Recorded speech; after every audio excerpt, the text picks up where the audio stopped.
Bueno, estamos acá con el director de Servicio Social y coordinador del Consejo Consultivo Gremial por IOMA, el señor Orestes Poggi, un compañero. Y la primera pregunta, Orestes, era en función de lo que veníamos hablando antes de cámara, ¿no? Esta circunstancia especial de lo que fue la salud pública en nuestro país, la Argentina, y la intromisión de las obras sociales por los primeros gobiernos peronistas en cuanto a lo que significa el origen del IOMA, como una institución que tiene una enorme masa de recursos mes a mes y que el compañero afiliado con sus aportes, por ahí hay que recordarle esta cuestión programática de lo que es la apropiación de esos recursos por los trabajadores frente a otros intereses corporativos, privados que buscan desguazarlo, ¿no? Yo no tengo ninguna función dependiente en el IOMA, ¿no? Es el Consejo Consultivo Gremial en el IOMA, ¿no? Bien. Bueno, en principio, bueno, acá está Carrillo atrás, que espero que no nos deje cometer errores a nosotros. Efectivamente, hubo un periodo, aproximadamente 8 años, en que la sanidad o el sistema sanitario argentino se ideó en función del pueblo, que fue desde 1946 a 1954.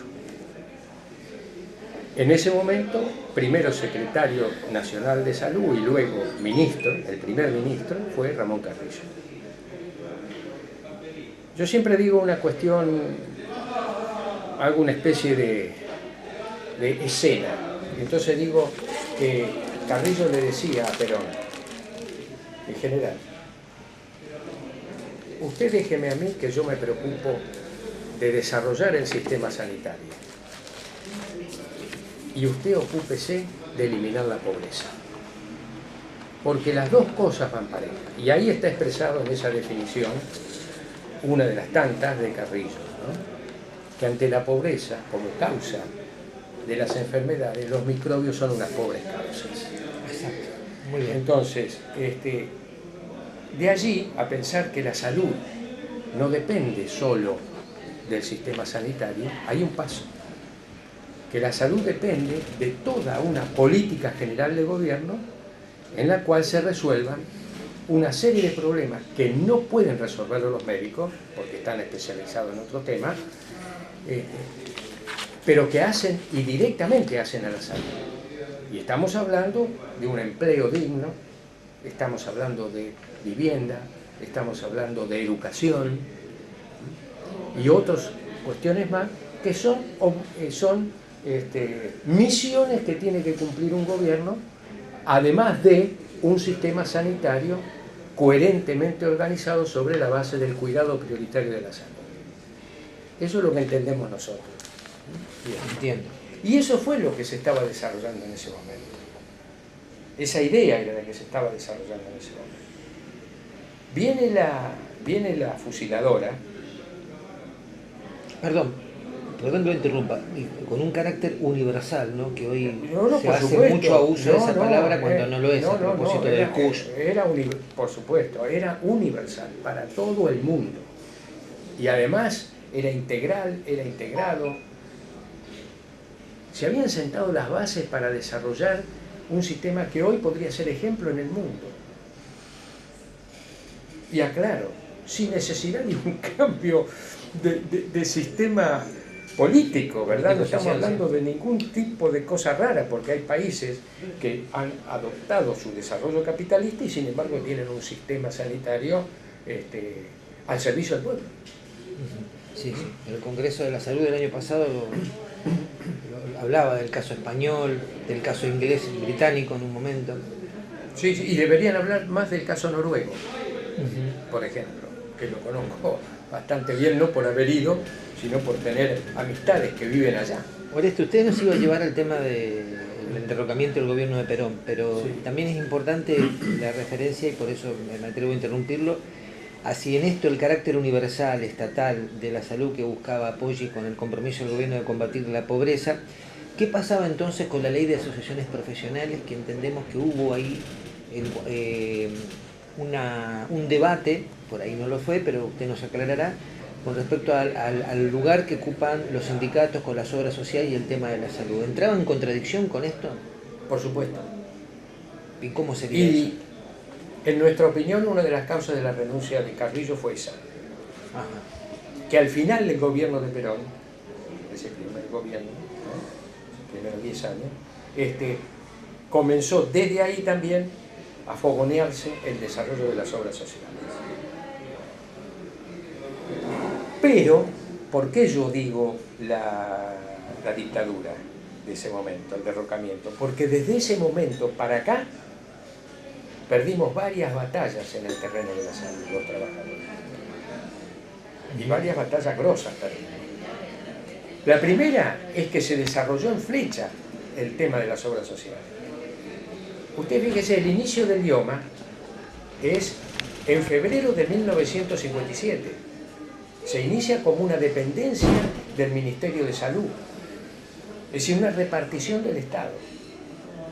Se llamaba también IOMA, se llamaba Obra Social, pero sin embargo era una dependencia administrativa del Ministerio de Salud de la provincia en ese momento, ¿no? ¿Y eso por qué surge? Surge porque se cambia el paradigma y de la idea de desarrollar un sistema sanitario estatal, gratuito, universal, etcétera, etcétera, se pasa a desarrollar el sector privado. Y entonces las obras sociales son orgánicas a ese sistema, porque el 95%, y me parece que me quedo corto, de los fondos de las obras sociales se derivan al sector privado, a las clínicas, a los consultorios, a los hospitales privados.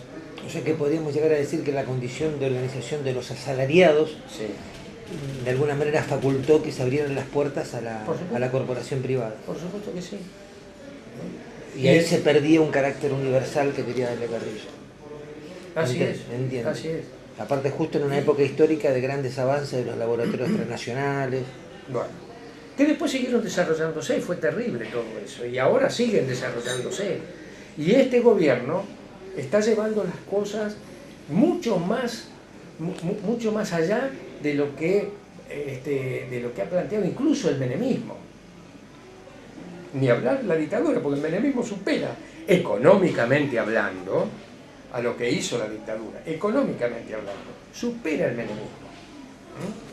Es decir, la modificación del sistema jubilatorio no estaba antes, estuvo después, en la época de Menem, ¿no? Y ahora esto quieren todavía modificarlo más regresivamente al sistema jubilatorio y también buscan con el tema del IOMA, en este caso concretamente, buscan pamizarlo.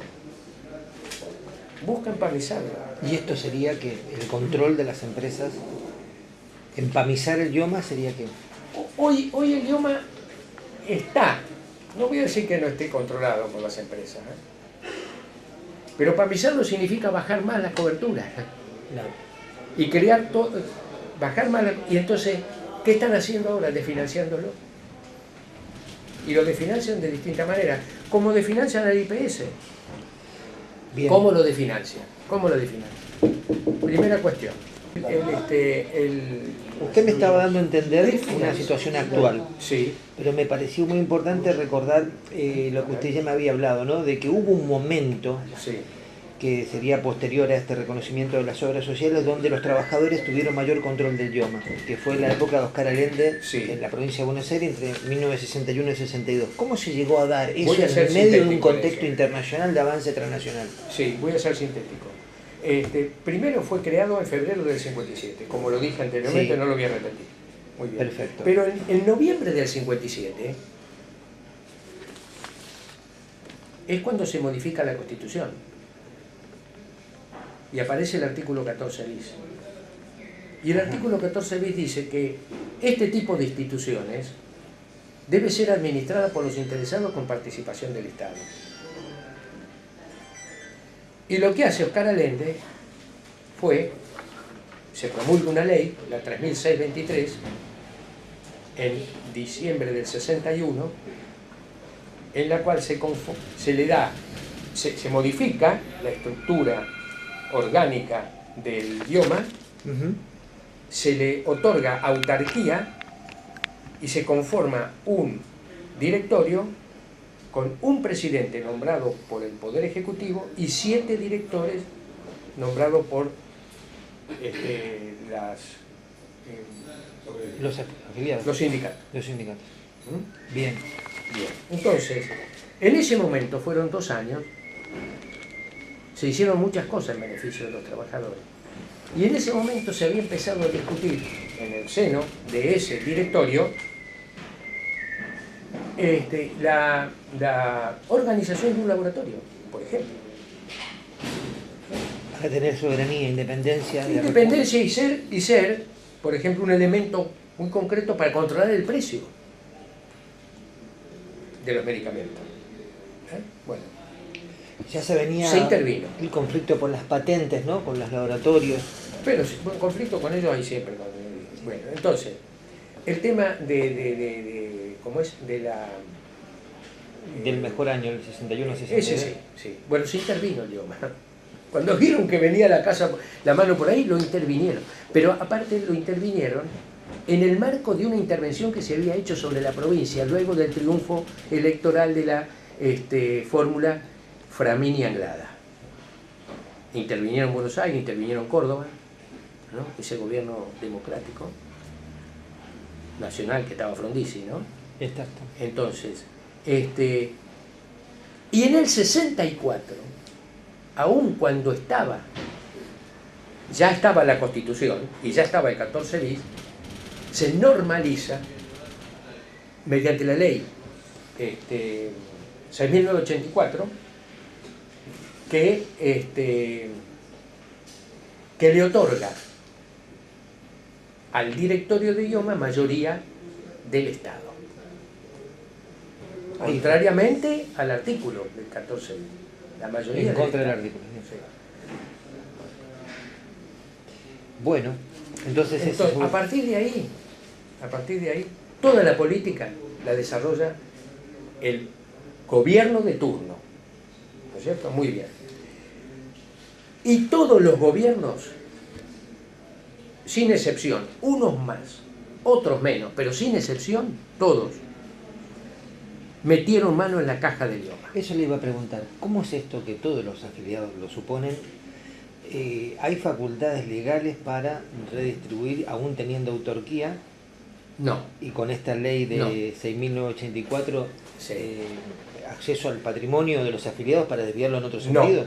Pero ¿cómo viene la mano entonces? La ley de idioma no faculta para nada eso. Los fondos tienen que ir a resolver y a mejorar las coberturas. Pero en todo caso sería la edición o promoción de programas asistenciales sanitarios, lo que por ahí está con un carácter clientelar, político, de propaganda, lo que estaría perjudicando a no se hacen eso, no es para desarrollar programas sanitarios. Es decir, la utilización de los fondos es para resolver problemas de caja por otro lado. Acá lo interesante es que pero esto no es legal. Es ilegal. O sea que en esto no hay auditoría que pueda... que lo pueda justificar, primero. Y segundo, no hay auditoría. No existe la auditoría a nivel idioma.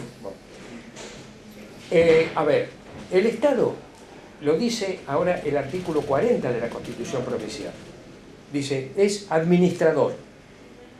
Porque dice, administrado por el Estado con la participación de los trabajadores. Y ahí es como que ese eufemismo general faculta que haya... No, pero tampoco lo faculta. Te voy a explicar por qué.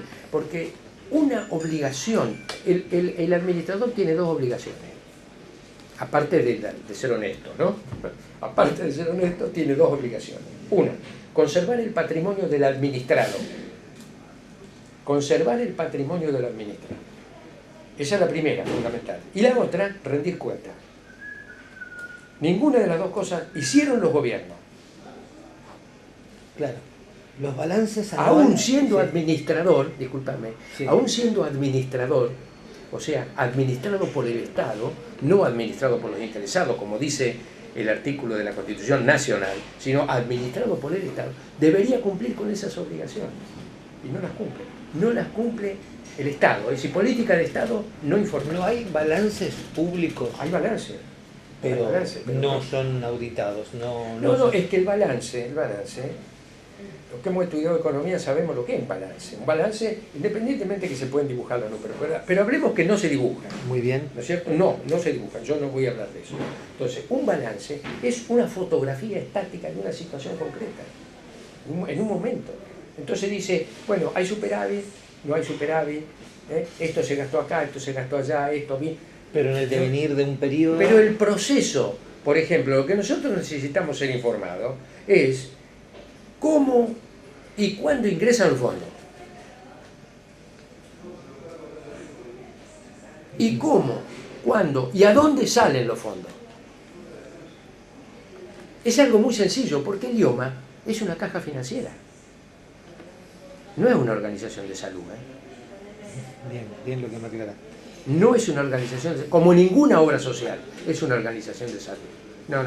Somos cajas financieras construidas por nosotros. Entiendo. Financieramente hablando, nosotros pagamos para eso. Que nos ayudan a financiar los gastos por enfermedad. No hablamos de salud. Claro, No hablamos de cuidado de la salud. No hay prevención. No. Es gasto por enfermedad. Entiendo. Entonces, para ir cerrando este orden de preguntas, ir por el otro orden que es lo más esencial que nos interesaba, aparte de todo lo que buenísimo que nos ha dicho. Necesitamos cómo y cuándo saber que ingresan los fondos. Para eso, las vocalías de los distintos gremios, que no todos los gremios se les ha aprobado una vocalía. Sé que cada tanto tiempo se vuelve la ley IOMA. Y este proyecto en curso por parte de iniciativa de los gremios como ATE, SUTEBA, SICOP, que usted me hablaba de los consejos consultivos. Sí. ¿Cómo se inscribe en esto de lograr un balance y un control de los trabajadores de esta caja financiera, ¿no?, que tendría que ser una organización sanitaria? Sí, yo, a ver, los compañeros no reciben esa información.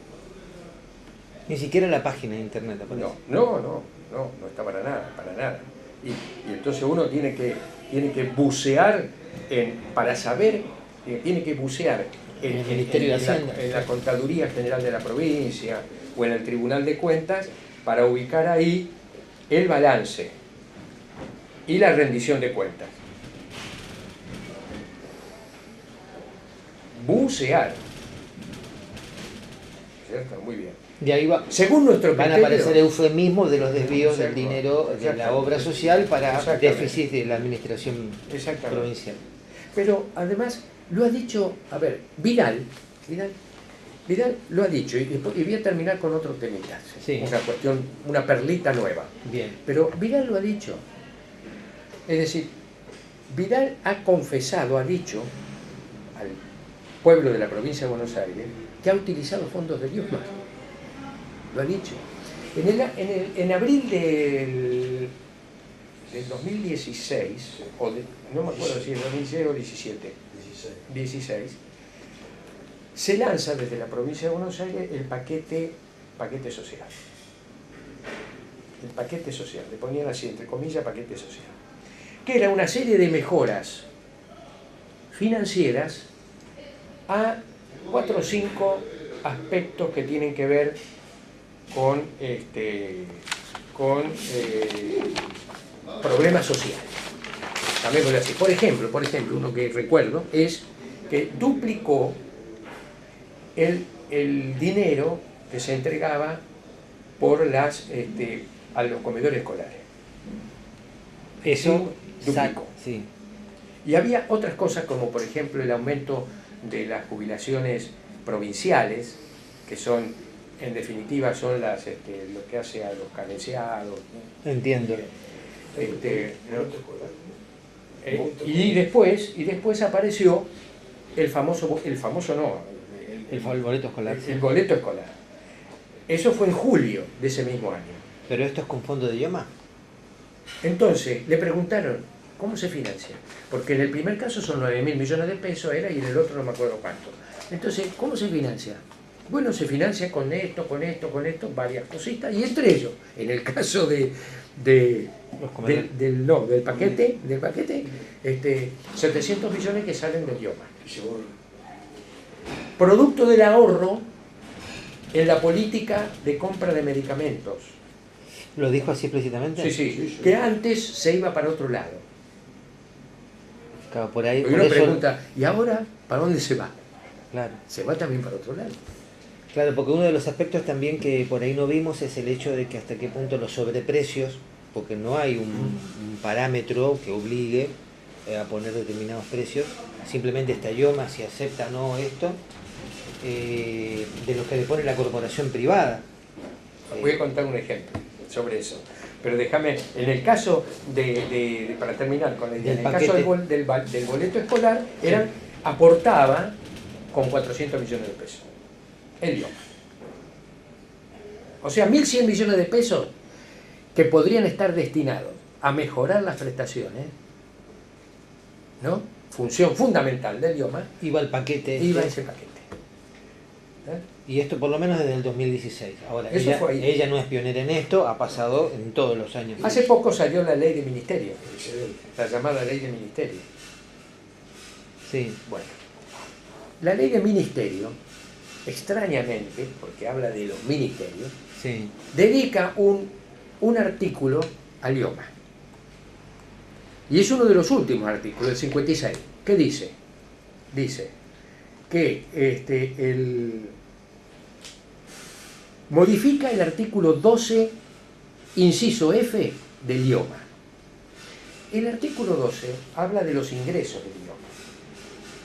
Entonces, vienen ingresos por los aportes de los afiliados, por las contribuciones patronales, B, C, D, hay varios. Y el F decía, y todavía lo sigue diciendo, que por el superávit del ejercicio anterior, que pasa a engrosar como ingreso el ejercicio posterior. Ese superávit.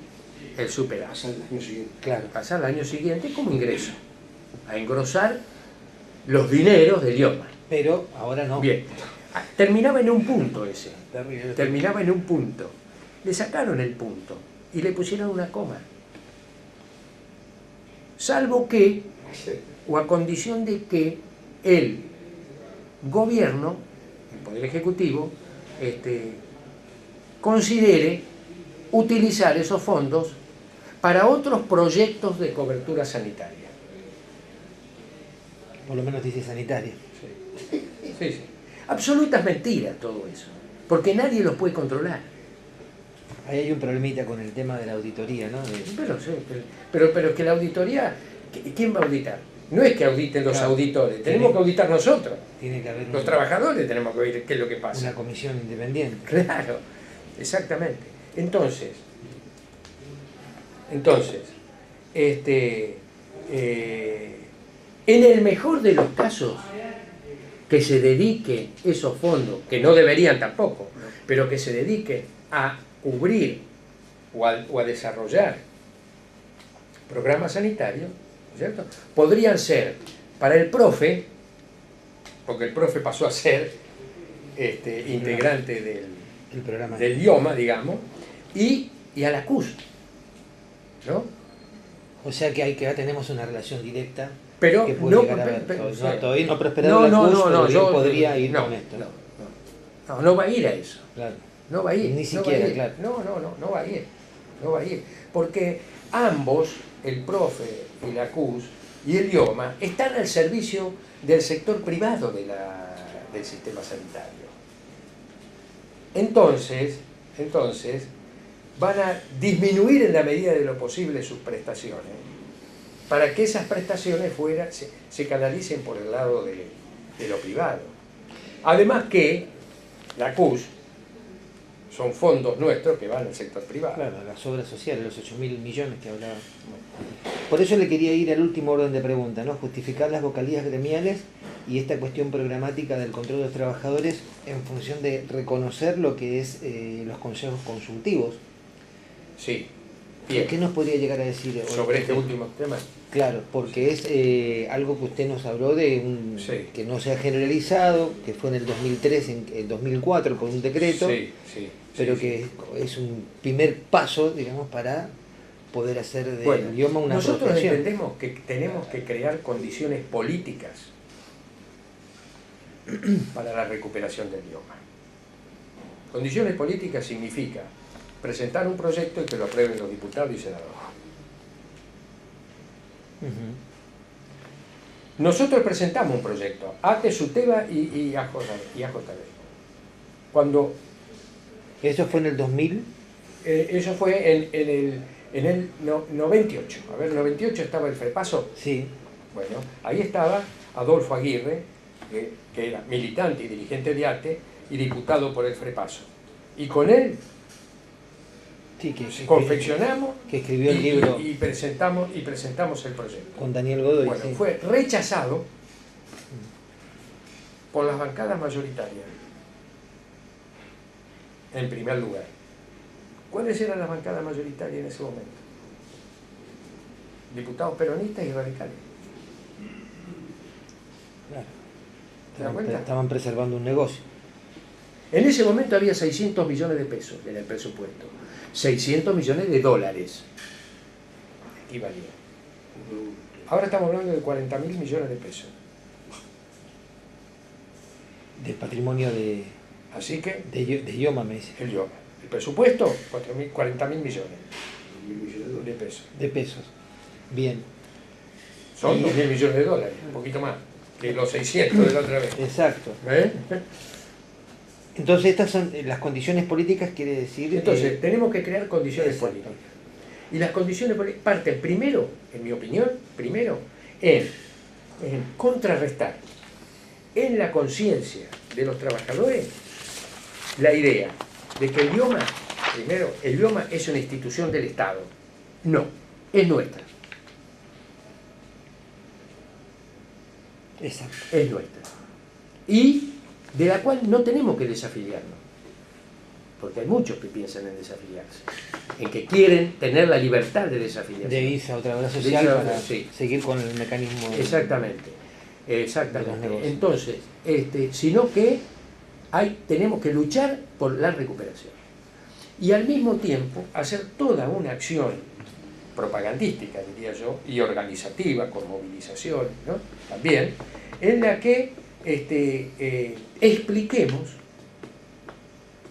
no solamente hagamos un balance, que lo hacemos siempre, de las carencias del idioma, sino qué haríamos nosotros si dirigimos idioma.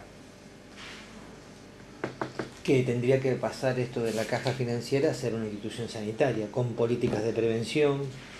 Por supuesto. Las condiciones financieras están dadas para que se transformen en ese carácter. Pero además yo te voy a dar un ejemplo. Nosotros, los afiliados al IOMA de La Plata, somos privilegiados. Dentro de lo relativo, ¿no? Pero somos privilegiados. ¿Por qué? Porque tenemos una oferta sanitaria enorme. Me refiero no solamente a los hospitales estatales, que son grandes y buenos en general, sino también a todo el sector privado. Tenemos de todo, ¿no? Muy bien, en La Plata. Pero en Villegas no. En Carmen de Patagón, en Bahía Blanca. Claro. En Mar del Plata. ¿No? En la medida que lo tenemos nosotros. Pero resulta que allá, en todos esos lugares, hay compañeras y compañeros que aportan al idioma. Entonces, aportan al idioma allá y nos beneficiamos nosotros. Claro. Y ellos, si quieren, tienen que venirse hasta acá. Claro. Entonces, hay una contradicción interna en el propio sistema. ¿Cuál es? Que, si bien la construcción financiera es solidaria, después, la resolución de los problemas y la estructura sanitaria está montada sobre la base del criterio capitalista.